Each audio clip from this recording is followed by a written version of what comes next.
अग्निवीरों के 21,000 कितने नगद और कितने उधार, क्योंकि इस चीज़ को जानना बहुत ज़रूरी है। अब मुझे यहाँ पर एक कहावत और याद आ रही है। कहावत क्या, वो एक पिक्चर का डायलॉग है, नंगा नहाएगा क्या और निचोड़ेगा क्या। तो वही आपके साथ हो जाएगा, क्योंकि ये जो जवान हैं अगर ये मोटिवेट नहीं होंगे तो युद्ध कैसे लड़ेंगे। आज मुझे राहत इंदौरी जी की एक कविता याद आ रही है, जिसमें उन्होंने कहा था, लगेगी आग तो आएंगे कई घर जद में, लगेगी आग तो आएंगे कई घर जद में, यहाँ पर सिर्फ मेरा मकान थोड़े ही है, यानी कि सिर्फ हमारा मकान थोड़े नहीं है, यहाँ तो सब जद में आएंगे, कोई आज आएगा कोई कल आएगा। जैसे कि अभी किसान आंदोलन पर बैठे हुए थे, अब जवान आंदोलन पर बैठे हुए, कुछ दिनों बाद जो लोग इसका सपोर्ट कर रहे हैं वो आंदोलन पर बैठेंगे, क्योंकि कहीं ना कहीं हर कानून किसी ना किसी से जुड़ ही जाएगा। अगर आप, ठीक है, आप जवान नहीं बनने जा रहे हैं, आप नौकरी नहीं करने जा रहे हैं, तो कुछ ना कुछ तो आपके बच्चे तैयारी कर ही रहे होंगे। कल को उसमें भी अगर इस तरीके का कोई नियम आ जाए कि आपको बहुत कम ड्यूटी करनी है, आपको बहुत कम वेतन मिलेगा, कुल मिलाकर आप उस वेतन का कर क्या पाएंगे, क्योंकि जो आपको सैलरी मिल रही है खासतौर से सरकारी विभाग में, क्योंकि आप इतने साल से पढ़ रहे हैं, पढ़कर आपने एक उम्मीद लगाई कि शायद 40-50 हज़ार रुपये तो मिलेगा, कम से कम कुछ नहीं तो आप सर्वाइव तो कर ही लेंगे। वैसे भी आप जानते हैं नौकरी वाले इतने ज़्यादा डेवलप नहीं हो पाते, वो आप लोअर जो मध्यम वर्ग के लोग होते हैं, बस नौकरी वालों की स्थिति वहीं पर चल रही है, वो आज भी वहीं पर हैं। मिडिल में थोड़े बहुत जो हाई क्लास रैंक पे आ जाते हैं वो मिडिल में पहुंच जाते हैं, और जो घूसखोरी वाले उसमें पहुंच जाते हैं, भाई उनकी तो बात ही छोड़ो, वो तो हाईएस्ट पर थोड़े थोड़े पहुंच जाते हैं, तो वो मिडिल क्लास को पार कर जाते हैं। खैर, आप यहाँ पर मेरा थंबनेल देख कर आए होंगे, अग्निवीरों के 21,000 कितने नगद और कितने उधार, क्योंकि इस चीज़ को जानना बहुत ज़रूरी है। क्योंकि आपकी सैलरी होगी 21,000 रुपये, और 21,000 रुपये में क्या आप घर का खर्चा चला सकेंगे? क्या आप 4 साल तक लगातार बिना उधार लिए पूरी जो आपकी नौकरी है कर सकेंगे? इसको समझना बहुत ज़रूरी है, क्योंकि आपकी सैलरी 21,000 रुपये ही है, और 21,000 रुपये में आपके खर्चे कितने हैं, एक बार इसको जोड़ना बैठकर। और इतने बीच में अगर आपकी शादी नहीं हुई है, और जब शादी होगी तब जिम्मेदारियां बढ़ेंगी, तो जाहिर सी बात है उस समय आप रिटायर हो चुके होंगे, तो आपके पास जिम्मेदारियां बढ़ेंगी, तो उन जिम्मेदारियों को क्या आप पूरा कर सकेंगे? क्या आपके पास इतना अमाउंट आ रहा है कि आप उस जिम्मेदारी को सही से निभा सकें? इन सब के बारे में हम बात करेंगे। और जो आपको आखिरी में अमाउंट मिलेगा, जो आपको रिटायरमेंट पर बोनस मिलेगा, फंड जो भी आपने इकट्ठा किया वो मिलेगा, उस पर बात करेंगे। वैसे अगर आपने इस नियम को सही तरीके से नहीं जाना है कि जो अग्निपथ है क्या, स्कीम क्या है, इसमें क्या क्या हमें सुविधाएं मिल रही हैं और कौन कौन सी प्रॉब्लम हमें क्रिएट हो सकती है, तो उसके लिए मैंने एक वीडियो पहले बनाया है, जो मैं आई बटन पर दे दूंगा या डिस्क्रिप्शन में दे दूंगा, आप उसे पूरा देख सकते हैं। तो अग्निपथ के बारे में आपको पूरी जानकारी मिल जाएगी कि इस स्कीम के तहत क्या क्या आपको मिलेगा। चलिए फिलहाल हम बात करने वाले हैं कि आपके जो 21,000 की सैलरी है, आप उससे घर कितना चला सकते हैं। तो सीधा हम इसी टॉपिक पर बात करते हैं। तो हम चलते हैं सीधा अपनी कॉपी पेंसिल की तरफ और देखते हैं भाई हिसाब किताब जोड़कर कि आप इस 21,000 रुपये में खर्चा चला पाएंगे या फिर नहीं चला पाएंगे, या फिर आपको उधारी भी लेनी पड़ेगी। तो शुरुआत करते हैं हम आपके सिलेंडर से, ठीक है।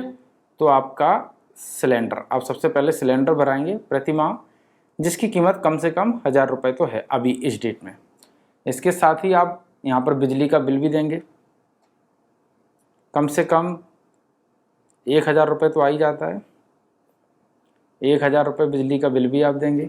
राशन ये भी आपको देना होगा, मतलब ख़रीदना होगा, तो राशन भी कम से कम आप कितनी भी हालत ख़राब समझिएगा तो भी 4,000 से कम का राशन तो किसी घर में आता ही नहीं है, ठीक है। अगर आप बिल्कुल गरीब हैं तब की मैं ये बात बता रहा हूँ, जब आप उस स्थिति में गए हैं तब। इसी के साथ आप सब्जी भी खरीदेंगे, कम से कम 3,000 रुपये की तो सब्जी आएगी। माँ बाप जो आप पर उम्मीद लगा कर बैठे हैं, कम से कम 4,000 रुपये का तो खर्चा करेंगी उन पर, क्योंकि साड़ी पैंट शर्ट जो भी कुछ दिलाना होगा, चश्मा दवाई दारू हज़ारों चीज़ों का खर्चा होता है, तो वो सब भी आपको ही देना पड़ेगा, कोई और तो देगा नहीं। और अब आप मोबाइल भी रिचार्ज कराएंगे, कम से कम हम 700 रुपये का तो मान ही लेते हैं, इतना तो आपके पास खर्चा आएगा ही आएगा। अब चूँकि अगर आपने शादी कर ली है, सपोज दैट शादी नहीं की तो करेंगे, तो भाई उसके लिए भी रुपए जोड़ना होगा आपको, लेकिन चलो आपने शादी कर ही ली है, मैं मान के चलता हूँ, तो कम से कम बीवी को साड़ी तो एक दिलाओगे ना, कोई शॉपिंग नहीं कराओगे तो एक साड़ी दिलाओगे। मैं सिर्फ उसी का 1,000 रुपये जोड़े दे रहा हूँ, साड़ी ब्लाउज जो भी कुछ आपको दिलाना है। अब अगर बच्चे भी अगर आपके पास हैं, होंगे ही, नहीं होंगे तो रिटायरमेंट के बाद आप ये भी नहीं झेल पाएंगे जो अभी झेल रहे हैं, तो अगर आपके बच्चे हैं तो कम से कम 2,000 रुपये फ़ीस देंगे स्कूल की आप, कम से कम। बिल्कुल हम आपको उस स्कूल की बात बता रहे, यहाँ पर तो कम से कम बहुत ज़्यादा फ़ीस है, लेकिन चलिए हम बता रहे हैं क्या आप सबसे कम फीस देंगे तो 2,000 रुपये तो आप देंगे ही देंगे। 2 बच्चे अगर हुए तो, अगर एक बच्चा भी हुआ तो 1,000-1,500 रुपये से कम फीस नहीं है, सबको पता है। आप बच्चे की ड्रेस वगैरह, भाई चलिए आप ड्रेस खरीदोगे, कपड़े खरीदोगे, बच्चे पर कुछ तो खर्च करोगे ही ना। ऐसा तो है नहीं कि बच्चा पैदा करने के बाद नंगा घुमाओगे, तो बच्चे पर भी 500 रुपये का आप खर्च करेंगे। 2 बच्चे पर मैं बता रहा हूँ 500 रुपये से ज़्यादा खर्च हो जाता है, लेकिन हम 500 जोड़ के चलते हैं आपकी गरीब स्थिति को देखकर। अब दूध रह गया, दूध आप दोगे, अगर दूध भी अगर आप घर पे लेते हैं तो 1750 रुपये का होगा जाके, कम से कम 1750 रुपये का दूध होगा अगर आपने सिर्फ 1 लीटर दूध लिया तो। बच्चे उसमें पी रहे हैं, चाय भी बन रही है, माँ बाप भी पी रहे हैं, जो इस मतलब पीने के बाद बचना तो दूध नहीं है, छोड़ो ज़्यादा बात ना करते हुए। अब अगर आपकी बहन है, चलो बहन को तो छोड़ ही दो, अब आप चूँकि टीवी भी लगवाएंगे तो डिश केबिन वगैरह भी होगी, तो इसका खर्चा आपका कितना आएगा, कम से कम 400 रुपये से कम तो वैसे भी नहीं लगता, मंथली रिचार्ज होता ही होता है। ठीक है, 400 रुपये आपका ये खर्चा हो गया। अब इसी के साथ साथ आपका क्या है, इसी के साथ साथ मान लीजिएगा अब आप कभी आओगे जाओगे तो 1,500 रुपये तो आपका भी मान लो मंथली खर्चा हो ही जाएगा। आप कभी भी आप 4 महीने में आओगे तो 4,000 रुपये तो खर्च करोगे ही आके ना, ऐसा है तो है नहीं कि आप खर्च नहीं करोगे। तो आपका स्वयं का खर्चा 4,000 वो 1,000 रुपये, बहुत मतलब मैंने मामूली जोड़ा 1,000 रुपये तो आजकल आदमी अपना खर्चा रख भी नहीं पाता, बहुत ज़्यादा रख लेता है इससे ज़्यादा। लेकिन फिर भी अब आप जॉब पर हैं तो 1,000 रखिएगा, आपकी गरीब स्थिति को देखकर ये सब चीज़ें जोड़ रहे हैं। अब आपके पास घर में अगर गाड़ी है तो 1,000 रुपये पेट्रोल का खर्चा आएगा, मिनिमम आएगा 1,000 रुपये पेट्रोल खर्चा। अब ये तो मैंने जोड़ दिए हैं वो। अब गाड़ी अगर आपके पास नहीं है तो वो तो नहीं खरीद पाओगे, इस पर तो बात ही ख़त्म कर दो। अब इसको जोड़ लेते हैं हम।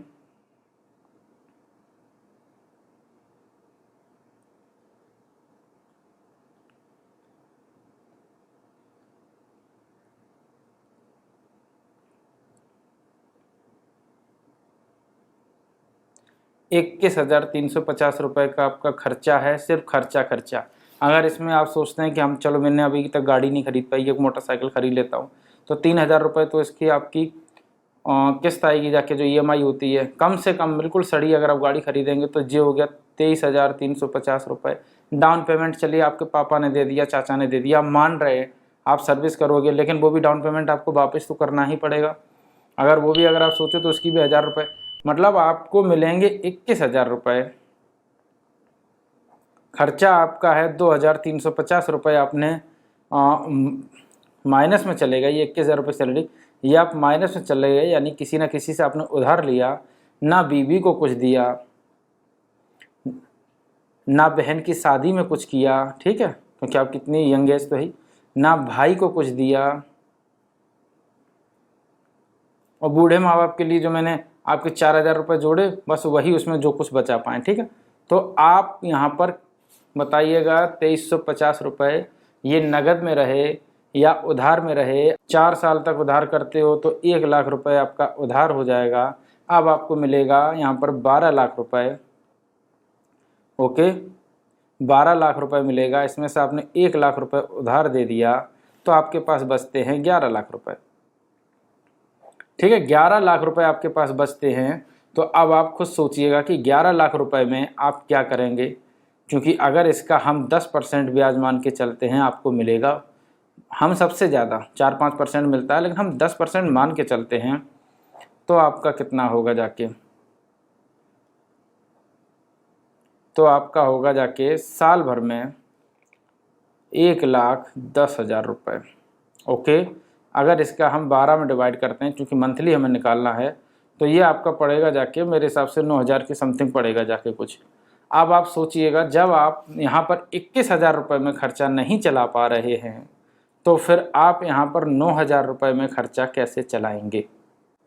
और जो लोग इसके फ़ायदे गिना रहे हैं वो खुद 5-5 लाख रुपए कमा रहे हैं, और वो इसीलिए इसके फ़ायदे गिना रहे हैं कि आप अपनी ज़िंदगी कभी जी ही ना पाओ। और यही इम्पॉर्टेंट है कि अगर जवान अपनी ज़िंदगी सही से नहीं जी पाएगा तो कैसे मतलब कि दुनिया चलेगी, और आपके अंदर मोटिवेट कैसे, मतलब कैसे आप मोटिवेट होंगे, कैसे आप मोटिवेशन लाएंगे उतना अच्छा, इतनी अच्छी, ये तो भूखे पेट हो गया आपका।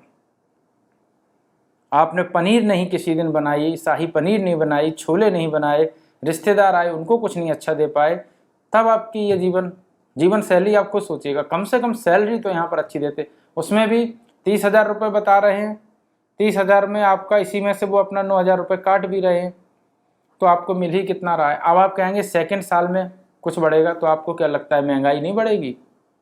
महंगाई दर भी तो बढ़ेगी आपकी, ऐसा थोड़ी सेकंड साल में आपको फ्री में हो जाएगा। अब जिनको कुछ नहीं मिल रहा है, जिनको एक भी रुपये नहीं है, कुछ नहीं मिल रहा है, तो उनके लिए तो बहुत सही है। वो तो कह रहे भाई 21,000 रुपये बहुत है हमारे लिए, क्योंकि अभी तो हम फ्री बैठे ठलुए हैं, तो ठलुए से तो अच्छा है हमें 21,000 रुपये मिल रही।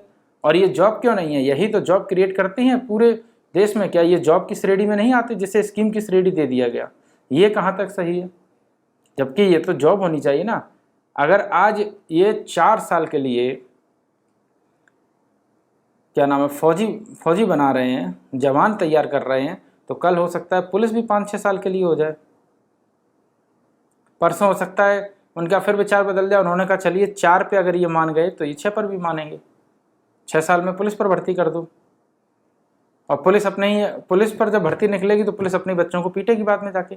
तो अब आपको तय करना है कि इससे आप क्या कर सकते हो। अगर आज ये शुरुआत हो गई तो आगे भी यही शुरुआत बनी रहेगी। बात ये नहीं है कि इसमें क्या करना है, सैलरी आप सही दीजिएगा और कम से कम आप पेंशन तो बांधिएगा, थोड़ी बहुत तो बांधिएगा, जिससे कि हम सर्वाइव कर सके, लेकिन कुछ नहीं। तो इसीलिए इस चीज़ का लोगों ने विरोध करना शुरू किया। अब आपको तय करना है कि इसका विरोध करना है या नहीं करना है, लेकिन आगजनी करके तो किसी भी चीज़ का आपको विरोध नहीं करना है। इस बात को आपको ध्यान रखना है। आगजनी किसी भी चीज़ का सोल्यूशन नहीं है। सारी चीज़ें आप सरकार से डिमांड कर सकते हैं। देखिएगा, किसान जब बैठा था तब भी किसानों ने बहुत कम आगजनी की थी। वो धरने पे बैठा रहा, रोडों पे बैठा रहा, सड़कों पे बैठा रहा, और सरकार को पलटना पड़ा। तो सारी चीज़ें पलट सकती है।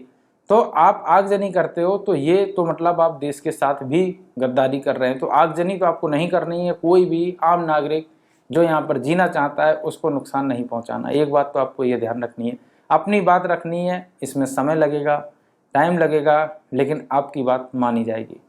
आज नहीं तो कल, कल नहीं तो परसों। और अगर आज आप इस बात को नहीं मनवा पाते हैं तो कल सारी नौकरियों में ऐसा अप्लाई कर सकते हैं, क्योंकि फिर तो विरोध जब हो ही नहीं रहा है तो फिर सारी नौकरियों में धीरे धीरे करिएगा। बहरहाल मुझे इन सब चीज़ों से कोई संबंध नहीं है, क्योंकि मैं कोई सर्विस नहीं कर रहा हूँ। ठीक है, मेरे घर में भी कोई सर्विस नहीं कर रहे, सब अपने अपने काम में लगे हुए हैं। बस मैंने आपको एक मोटा माटी बताया। अब मुझे यहाँ पर एक कहावत और याद आ रही है। कहावत क्या, वो एक पिक्चर का डायलॉग है, नंगा नहाएगा क्या और निचोड़ेगा क्या। तो वही आपके साथ हो जाएगा कि आप नहाएंगे क्या और निचोड़ेंगे क्या, बाद में कुछ बोल भी नहीं पाएंगे। तो अब आपको तय करना है। तो सरकार से मेरा यही आग्रह है कि कुछ बीच का रास्ता निकालना चाहिए, क्योंकि ये जो जवान हैं अगर ये मोटिवेट नहीं होंगे तो युद्ध कैसे लड़ेंगे। माना कि टेक्नोलॉजी बढ़ रही है, माना कि सब चीज़ें बढ़ रही हैं, पर बेरोज़गारी भी तो बढ़ रही है, वो भी तो एक मुद्दा है। तो बेरोज़गारी को क्यों किनारे अब रख देते हैं भाई। अगर आदमी मतलब कुछ कमा ही नहीं पाएगा, इतना भी नहीं कमा पाएगा, तो वो इतनी साल तक क्यों पढ़ेगा। वो तो कहेगा भाई पढ़ाई लिखाई छोड़ो, क्योंकि अगर हम इतनी 10-12 साल कुछ भी करेंगे, ठेला लगाएंगे, तो भी इससे ज़्यादा कमा लेंगे। लेकिन आज की स्थिति, अगर हम पढ़ लिख कर नौकरी करेंगे और ये इसके अलावा भी किसी और चीज़ में अप्लाई हो गया तो फिर कहाँ जाओगे। खैर, मेरा काम था सही बात बताना, सो मैंने आप तक बता दिया। अब आपको तय करना है कि ये सही है या गलत है। विरोध करना ना करना आपकी अपनी मर्जी है। और अगर आपको कोई सुझाव लिखना हो तो आप कमेंट में लिखिएगा, मैं पढ़ूंगा ज़रूर।